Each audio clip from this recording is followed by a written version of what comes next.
What's up, everybody? I'm Michael Christ, 3 years running top seller at ShineOn, now head of marketing at ShineOn. And before we get started in today's video, I just wanted to thank you for checking out our YouTube channel. If you like this kind of content, I want you to like, subscribe, hit that notification bell, and I hope you enjoy the video.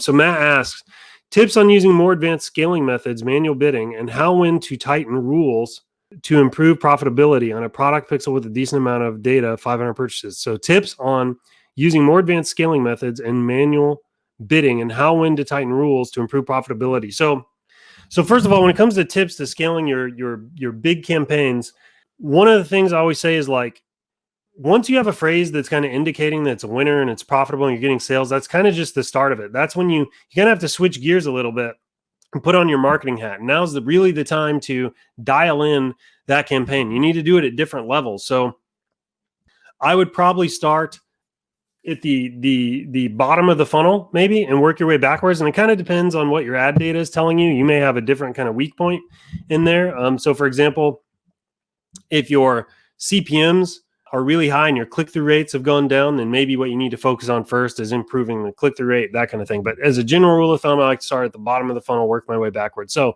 for you, that would likely mean starting on your product page, making sure your copy is good, making sure your images are all good, making sure your title is clear, making sure you're at a good competitive price point.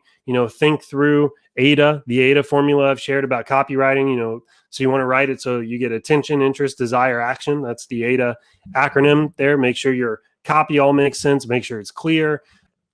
If you have any offers, make sure you lead with offers on your product page. You can test with the discounts feature on the platform, that kind of thing. So, get your product looking good. The next step up in the funnel, if you're on the platform, is going to be getting your ads optimized. The first thing you want to do to optimize your ads is start with the image. That's where you get the biggest bang for your buck and increasing your click-through rates. User-generated content style images, in my experience, have always done the best. So what you can do, you can order a sample of your product and you can take pictures of it literally with your cell phone. You don't have to run it through any production or anything like that.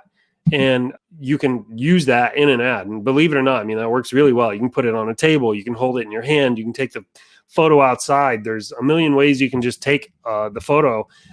Go outside, put it in your car. It's seriously, the user-generated content style ads don't have to be anything special.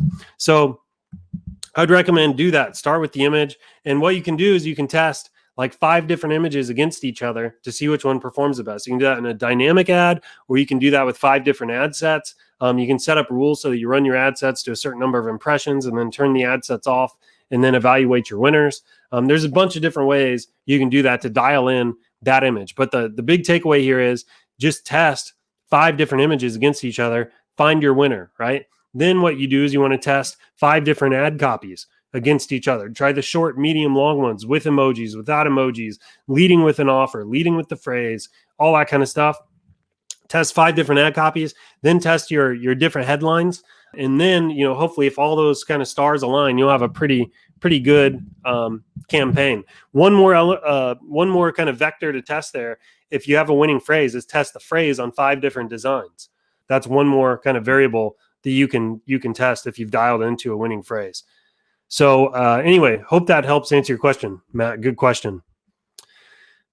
What's up, everybody? Michael Christ here. I want to thank you so much for checking out today's video. Before you leave, make sure you like, subscribe, hit that notification bell. Check out all the links in the description below, particularly the link to register on ShineOn.com and also the link to our Facebook group where we are constantly sharing marketing tips and tricks to help you take your e-commerce game to the next level.